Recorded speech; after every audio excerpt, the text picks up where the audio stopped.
watching my Evernote organizer tutorial. I am going to show you how I use Evernote as my personal organizer and planner. I'm going to share with you several different forms I have created that I use to keep myself organized and on track and help me achieve my goals. And at the end, I will show you some templates I've created that you can get for free and import into your Evernote if you want to have some pretty templates to use to organize yourself. This will be a two-part video series. This is part one. Make sure you also watch part two so that you can see how to get those templates. Let's get started. Evernote allows you to create notebooks in which you keep your notes. It also allows you to create stacks where you organize your notebooks. So you have notes in notebooks and notebooks in stacks. I use stacks for many things, but I do not have my planner in a stack. I have my planner, I have an exclamation point in front of the title. You'll see 4 different things here that have exclamation points in front of the title. The exclamation point causes it to always appear at the beginning of my notebook list. So when I click notebooks, these 4 are always on top. I believe you could also do this with numbers, and then they would appear in numerical order, but this exclamation point is simple and works well for me.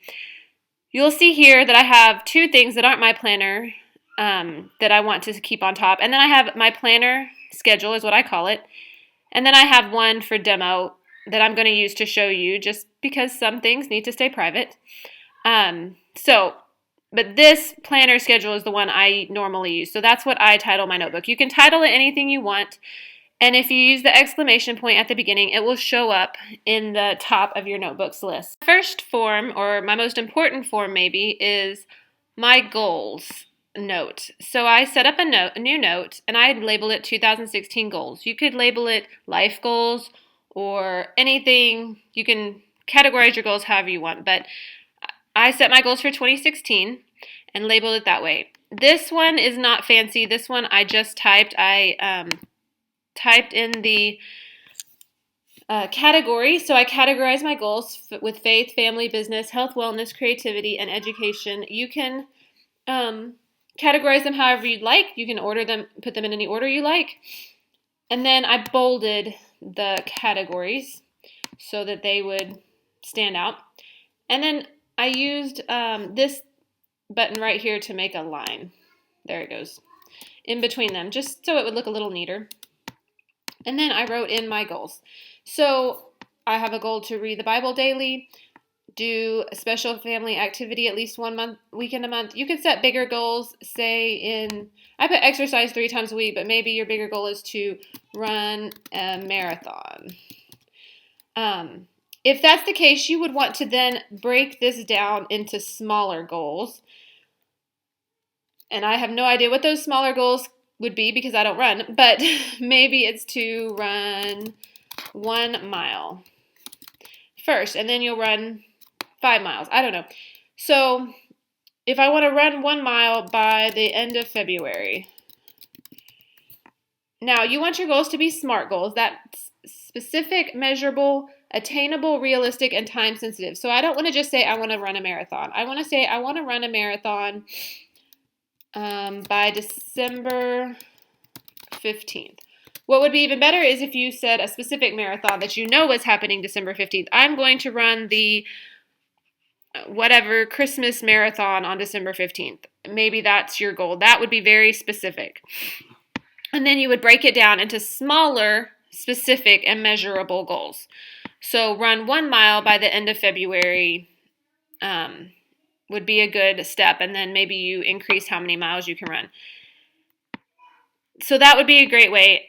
So specific and measurable.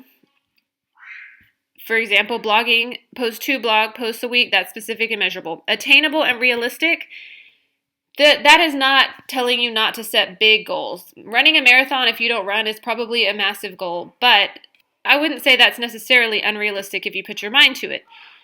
Teleporting to Mars might be a bit unrealistic, so that might not be the kind of goal you want to set. And then time sensitive.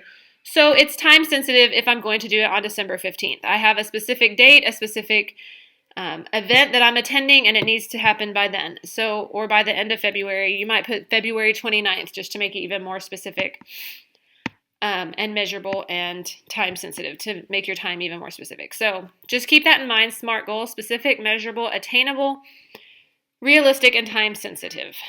Next form I use is my goal tracker. I really love this one. I set it up as a table with the rows labeled with weeks and months.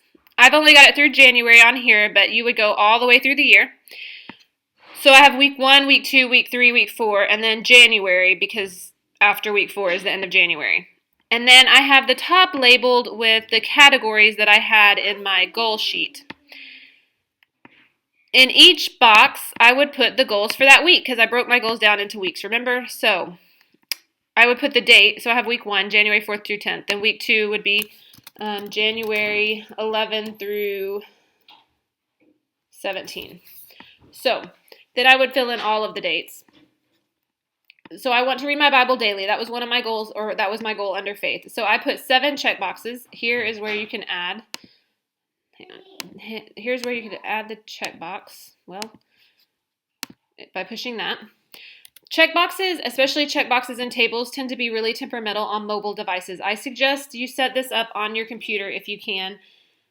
It's just much easier to set up on your computer, and then you'll be able to see it, and you should be able to check off the boxes in your mobile device. The tablet is a little easier, but phones are definitely difficult with the check boxes. So if you can, set this up on your computer. So I put in 7 because I want to do it daily and read the Bible, and then I have already put it in here, but I would just copy and paste. So you'd copy, and it's already there, but just to show you, you would paste, and I would just go all the way down. Now on the row that says January, I put things that need to be done sometime during the month, but don't have a weekly goal. So I had one special weekend activity with my family per month, so I will put that on each month row. The same thing with this complete one craft project per month. So this really breaks down my specific and measurable goals. And at the end of every week, I'll just check into here and say, did I do this each day, or how many days did I do it? And I'll check off the blog post and the exercise. I'll do that at the end of every week, and at the end of the month, I'll come in and check off the months. I also have many of these on my weekly and monthly sheets, which I'll show you shortly. So they are redundant, but to me that helps it keep it in my face so that I make sure I do it. I like to set up a yearly planning sheet. This is an overview or snapshot of the entire year for me. So you could just label it January and then enter down and put the tasks beneath it, just like on the goal sheet. But I put it as a table because I think it makes it a little bit neater and a little more user-friendly with the formatting. So my table's 2 columns. One of them is narrower. And 12 rows, 1 for each month. So I have January, and then I have whatever tasks go under January, and I could enter other tasks in here as well. This is great for planning things like oil changes that happen happen every 3 months or 4 months. Every 3 months. Or flipping the mattress that happens a couple times a year, or checking credit reports. Things that happen once or twice, or even several times per year, but not every month, so wouldn't automatically go into your monthly planning sheet, which I'll show you next. I also plan things like rotating out the kids' clothes with the seasons, planning for Christmas presents, planning for birthdays. These are all things I want to remember and I want to plan for ahead of time and don't want to get caught at the last minute with them. Also, I check my goals and see if any of my goals are broken down throughout the year. So maybe one of my goals, I want to be halfway there by July, halfway through the year by June, the end of June. And then I would put that in here because I want to remember that that's a specific deadline for that goal if it's not something that happens monthly. The next form that I set up is my monthly planner. On this, I have a to-do list where I've used the check boxes again, and I have a calendar. I labeled it with which month it's going to be, and then I look at my goals and I see what goals need to have a monthly deadline or have that month as their deadline, and I stick them in here. And then I look at the last month's monthly planner and I put in anything that didn't get done the previous month and I look at my yearly planner and put in anything that's assigned to that month. Then I make a calendar. This is just a table again with 7 across. This one has 7 down. Normally it would only have 5 or 6 down, 5 or 6 rows. And this takes a little bit of time to put in all the numbers. I like for my numbers to be right justified and everything else to be left justified. So I come in, I put in the number, and I right justify it, and then I enter down and left justify the rest. So that's how it will lay out, like this right here. Then I put in anything that we normally do every week. So I put in church, I put in our ballet class and our co-op, and I put in any other special activities, parties, recitals, appointments, anything like that in my calendar. This gives me a way to look at my to-do list and see what needs to be done, and then glance at my calendar and see what days are going to be busy and what days are going to be less busy, so that I can maybe put more work into my to-do list. Sometimes, if I have a really busy month or extensive to-do list, I will actually assign some of these to certain days that aren't full already. You could use a different calendar in conjunction with the rest of these planner forms, and that would be fine. I like to be able to look at it all in one place, so this really works well for me. And I just repeat the process at the beginning of every month.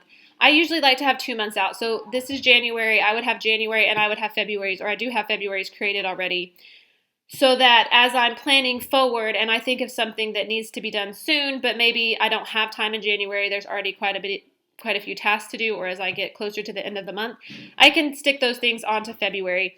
You could, of course, put them in your annual planner instead of doing it that way, but I figure if it's just the next month, I might as well go ahead and set it up into the monthly planner.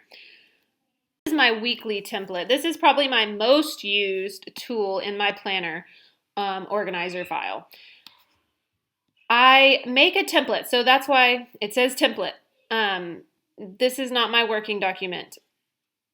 This is it's a 3x3 table. And in it, I put all to-dos that happen every week.